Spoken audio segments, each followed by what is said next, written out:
If Amazon Web Services are really going to work out for an enterprise, there must be plenty of different options when it comes to making connectivity to these cloud-based resources. In this nugget, you and I are going to look at these many options. Now, there are so many options when it comes to AWS connectivity, it would make sense for us to kind of categorize them. And also, this helps us look at this issue from a real bird's eye view and understand exactly what we're talking about here.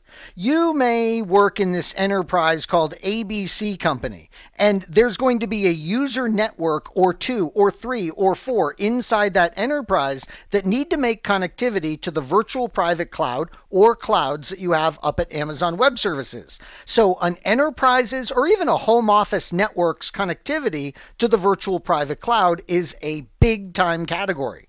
Now, what about if you have multiple VPCs and you want to connect those? Or what about if you have a partner that has a VPC and this business partner says, hey, let's make connectivity between our resources and Amazon Web Services? Well, this is another major category of connectivity. We'll look at the options here for VPC to VPC connectivity. And then finally, how about internal users to the virtual private cloud? This is something that we've been doing together inside this Nugget course already. When we are sitting here at our home office and we decide we want to go in and do work in Amazon Web Services, we are considered an internal user of some larger body of network devices, and we want to go in and mess with Amazon Web Services. So these are the various categories, and within each of these categories, we have a ton of options. Let's get started looking at the options of connecting a user network securely to a virtual private cloud.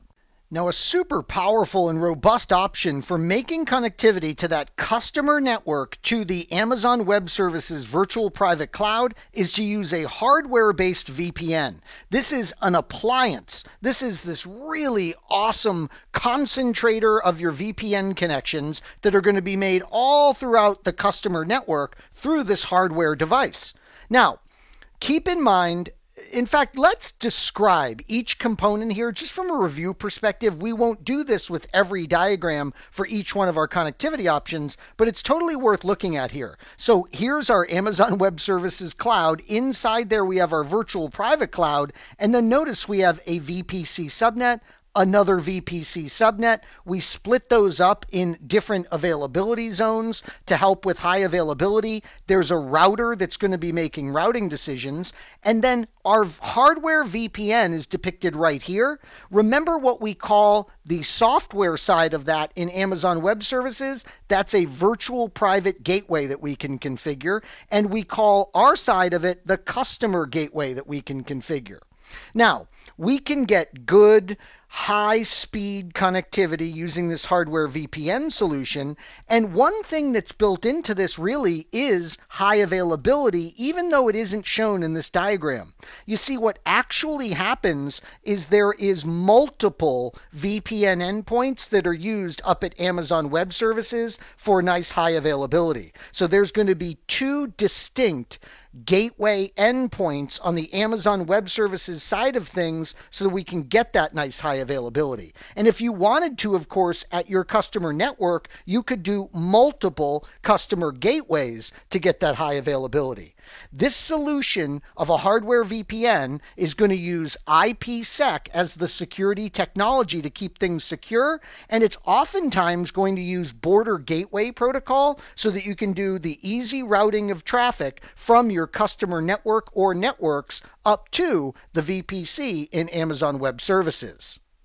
Now, another great option for enterprises to connect their networks to Amazon Web Services VPCs is to use something called AWS Direct Connect. This is going to allow much better consistent bandwidth normally because Amazon will offer a 1 gigabit pipe or a 10 gigabit per second pipe when it comes to making these connections. Notice our customer device is going to use Direct Connect to connect to an Amazon Web Services Direct Connect location. In this example we see here, they're building in high availability to connect to different Direct Connect locations, which leads to a virtual private gateway, which then of course hits the VPC of the company. So another really great way to go. And think about it, this enterprise could even even use multiple service providers for those private connections that they're going to use to Amazon Web Services over Direct Connect. And now they've even got some availability built in using multiple different service providers. Once again, BGP could be added to this connectivity option to provide routing to and from the networks and Amazon Web Services.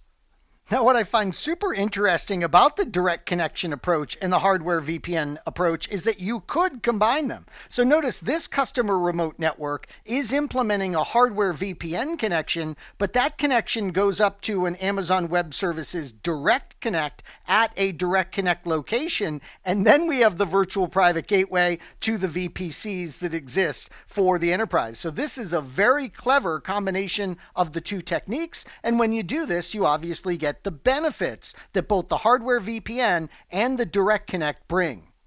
And you know, another really powerful option that Amazon Web Services brings us is simulating what a lot of companies love to do when it comes to a wide area network infrastructure, and that is to build a hub and spoke, specifically a hub and spoke that uses that border gateway protocol. So notice here, there's a customer network in New York, there's one in Los Angeles, and there's one in Miami, and these customers want to be able to move traffic through to these different sites, but also be able to hit the Amazon Virtual Private Cloud as well. So this is something called VPN Cloud Hub, and this does a nice hub and spoke for the enterprise. So these might be branch offices in New York and Los Angeles and Miami, and the Amazon Web Services is looked at more of like a headquarters, and they can do this hub and spoke topology thanks to Cloud Hub. Something else to keep in mind about this is the fact that you could add hardware VPNs. You could even add Amazon Web Services Direct Connect into this solution and get that working as well. Now, the final connectivity option that we want to look at when it comes to that customer network connecting to the virtual private cloud of Amazon is to use, of course, a software VPN. So this endpoint right here might be a Microsoft box with its software VPN technology, or maybe it's who knows what the operating system is, but maybe they've installed like Checkpoint software on it to make the VPN connection. So this is certainly an option. One thing that we have to say about the software VPN connectivity is that there is not that high availability built in like we talked about with the hardware VPN solution. So please be aware of this. You have to design the high availability when you're using software VPN connections. You've got to engineer that. And Amazon Web Services can certainly provide you guidance and white papers on how to do that. Just my main point to you is that's something you would have to work at and you would have to design into the solution. It's not there by default. Now, what about when you want to peer with a virtual private cloud that's inside Amazon Web Services? So this is the category of VPC to VPC connectivity. Well, notice there are 5 main options, and many of them we've talked about. You can do a software VPN between VPCs. You can do a software to hardware VPN. You can do just a hardware VPN solution, or you can even take advantage of Direct Connect in order to give yourself virtual private cloud to virtual private cloud connectivity. One of the popular ways to do it is one we haven't discussed, and that's called VPC peering, and I drew it for you here. There is a VPC peering object that you configure in Amazon Web Services, and your VPC is termed a local VPC, and who you want to communicate with is termed a peer VPC, and you configure this VPC peering to facilitate those communications. And of course, you can have rules on exactly what you can access in the peer VPC and what the peer VPC can access from your local VPC. So it's great that we have this connectivity, not only for us if we have multiple Amazon Web Service accounts that we need to connect, but also, like I alluded to earlier, if we want to connect to some partner network that has resources we're permitted to access.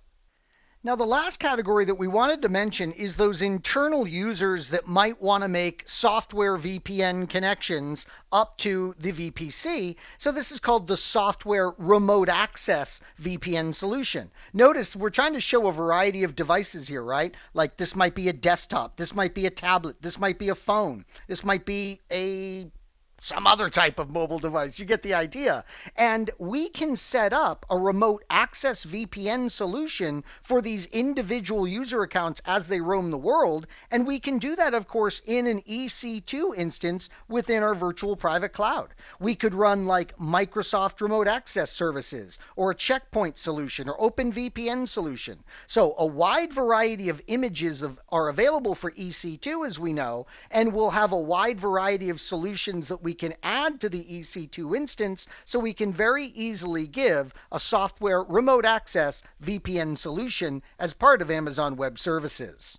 I believe it was Shakespeare that originally said, "Ah, VPC, how can I access thee? Let me count the ways." That's what we did in this nugget. And we broke it down into those three categories. How can we have all these enterprise users in a network get to the VPC resources that they need? We looked at many options for that, like a hardware VPN or a software VPN or direct connect. Then we discussed VPC to VPC connectivity, and finally, individual user accounts that want to make secure VPN connections to the VPC. We know it's a software remote access solution that we would use in that case. I hope you found this nugget informative, and I'd like to thank you for viewing.